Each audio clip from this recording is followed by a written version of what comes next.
Halo teman-teman sukses milenial, apa kalian termasuk orang-orang yang toksik? Ada kebiasaan orang-orang toksik yang bisa merusak diri sendiri loh. Bertambahnya usia memang membuat kita sudah mampu mengembangkan kemandirian dalam hal berperilaku dan tutur kata. Hampir dari setiap kita sudah mulai berani membangun hubungan pergaulan yang lebih luas lagi. Kita mungkin pernah berhadapan dengan orang yang toksik. Lebih pahitnya lagi, beberapa orang di antaranya adalah orang terdekat kita sendiri. Kita mungkin mengeluhkan bahwa teman-teman membuatnya lebih merasa lelah dan kesal. Tak dapat dipungkiri lagi bahwa kita mungkin dapat dengan mudah mengenali orang-orang toksik di sekitarnya dan menghindarinya. Namun, kita juga sering tak sadar bahwa ada beberapa kebiasaan yang sebenarnya ternyata toksik buat diri kita sendiri. Berikut ini ada beberapa rangkuman kebiasaan toksik pada diri kita yang bisa merusak diri sendiri. Dengan mengetahui kebiasaan tersebut, semoga kita bisa segera atasi agar tidak berdampak buruk pada kehidupan kita yang berikutnya.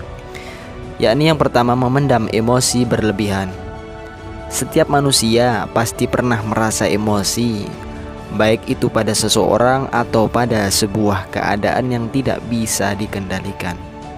Terlebih bagi remaja yang mengalami gejolak emosi akibat tekanan sekolah, masalah pergaulan atau keluarga, dan perubahan fisik akibat pubertas. Umumnya setiap orang akan meluapkan emosinya dengan berbagai cara. Ada yang menunjukkan kemarahan selama berjam-jam, ada juga yang memilih untuk nangis, ada juga yang memilih untuk menyendiri, dan lain-lain lah teman-teman. Apakah kita menyadari atau tidak, ada banyak juga orang yang lebih memilih diam dan memendam emosinya di dalam hati. Bahkan tak menutup kemungkinan orang tersebut melakukan hal ini juga, karena mereka merasa bahwa luapan emosinya justru bisa menyebabkan masalah lain yang timbul. Walau memendam emosi sekilas terlihat seperti pilihan yang tepat, jika dilakukan terlalu sering, ini justru akan jadi sangat berbahaya buat diri kita sendiri. Selain membuat kita lebih down, memendam emosi terlalu sering juga bisa memicu depresi berkepanjangan teman-teman.